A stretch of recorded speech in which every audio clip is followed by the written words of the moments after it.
नमस्कार मैत्रिणींनो, मी विद्या माझ्या यूट्यूब चॅनेलवर तुमच्या सर्वांचं अगदी मनापासून स्वागत करते. तर आजचा आपला विषय आहे जो पावसाळा सुरू झाला की जवळपास प्रत्येकालाच त्रास देतो. तर तो म्हणजे केस गळणे, कोंडा होणे, केस चिपचिप होणे आणि केसांची चमक कमी होणे किंवा नाहीशी होणे. तर तुमच्याही केसांना पावसाळ्यात जर असे काही त्रास होत असतील तर आजचा व्हिडिओ शेवटपर्यंत नक्की बघा, कारण आज मी तुम्हाला काही अगदी सोपे आणि घरच्या घरी करता येतील असे उपाय सांगणार आहे. तर चला तर मग व्हिडिओला सुरुवात करूया. तर नंबर 1 आहे, पावसात भिजल्यानंतर केस लगेच स्वच्छ करा. तर आपण बाहेर जातो किंवा ऑफिसला जातो, तर अचानक जर पाऊस आला तर अशावेळी आपली फजिती होते आणि आपले केस ओले होतात.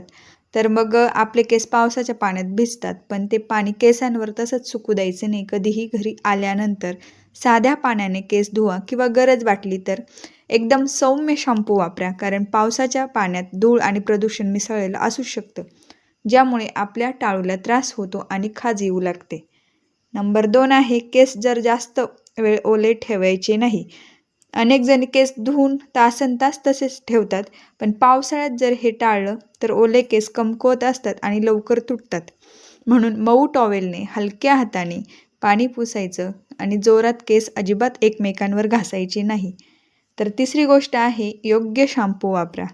पावसाळ्यात घाम आणि तेल जास्त येतं, त्यामुळे आठवड्यातून 2 किंवा 3 वेळा सौम्य शॅम्पूने केस धुवायचे आणि रोज शॅम्पू करायची अजिबात गरज नाही, ज्यामुळे केस कोरडे पण होऊ शकतात. म्हणून योग्य शॅम्पू वापरा, आपल्या केसांसाठी जो सूट होतो, आणि एकदम सौम्य शॅम्पू वापरा. आणि चौथी गोष्ट आहे, तेल लावणं बंद करू नका. तुम्हाला प्रत्येकाला असं वाटतं की पावसाळ्यात तेल लावलं की आपल्या चेहऱ्यावर येतं किंवा सगळीकडे तेलकट तेलकट होतं, पण हे सगळं चुकीचं आहे.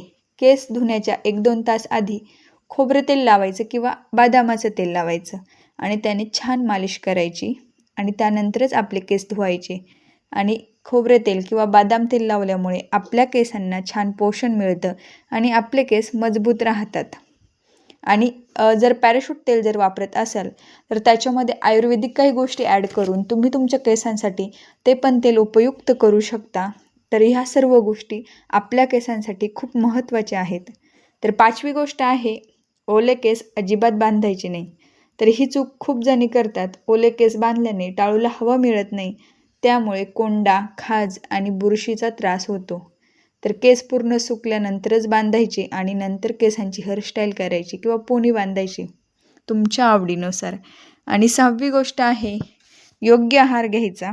तर योग्य आहार म्हणजे काय? आपल्या केसांची फक्त बाहेरून काळजी घेऊन उपयोग नाही, तर आपल्या जेवणात हिरव्या पालेभाज्या, डाळी, फळं, दूध, अंडी जे खात असतील ते, त्यांनी भरपूर पाणी प्यायचं, या सर्व गोष्टींचा समावेश करायचा. आणि 7वी गोष्ट आहे, घरगुती उपाय. आठवड्यातून एकदा दही आणि मेथीची पेस्ट किंवा कोरफडीचा गर केसांना लावू शकता. आपल्या आवडीनुसार हेअर पॅक तयार करायचा आणि तो केसांना लावायचा. त्यामुळे केस मऊ आणि मजबूत राहतात आणि कोंडा कमी होतो आणि केसांना नैसर्गिक चमक येते. आणि सर्वात महत्त्वाचं म्हणजे जवस, जे की आपल्या आहारात त्याचा समावेश करणं खूप महत्त्वाचं आहे. आणि 8वी गोष्ट आहे, गरम उपकरणांचा कमी वापर करायचा. तर गरम उपकरणं म्हणजे काय? तर हेअर ड्रायर, स्ट्रेटनर किंवा कर्लरचा वापर. खूप जणी घाई असेल किंवा ऑफिसला जायचं असेल तर स्ट्रेटनर वगैरे वापरतात, हेअर ड्रायर वापरतात. तर या सर्व गोष्टी आपल्या केसांवर खूप परिणाम करतात आणि आपले केस नैसर्गिकरित्या सुकू देत नाही. तर मग याचा सर्व परिणाम केसांवर झाल्यामुळे आपले केस कमकुवत होतात आणि तुटू लागतात.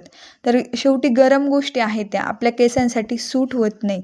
तर सर्व मैत्रिणींना माझी एकच विनंती आहे, पावसाळ्यात केसांची काळजी घेण्यासाठी महागडी उत्पादने वापरायची अजिबात गरज नाही. फक्त या छोट्या छोट्या सवयी अंगीकारल्या तर तुमचे केस नक्कीच निरोगी आणि सुंदर राहतील. आणि तुम्हाला यापैकी कोणती टिप सर्वात जास्त आवडली ते मला कमेंटमध्ये नक्की सांगा. जर हा व्हिडिओ उपयुक्त वाटला असेल तर लाईक करा, तुमच्या मैत्रिणींसोबत शेअर करा आणि अशाच उपयुक्त माहितीसाठी माझ्या चॅनलला सबस्क्राईब करा. अजिबात विसरू नका. धन्यवाद. पुन्हा भेटूया एका नवीन आणि उपयुक्त व्हिडिओसोबत. तोपर्यंत बाय.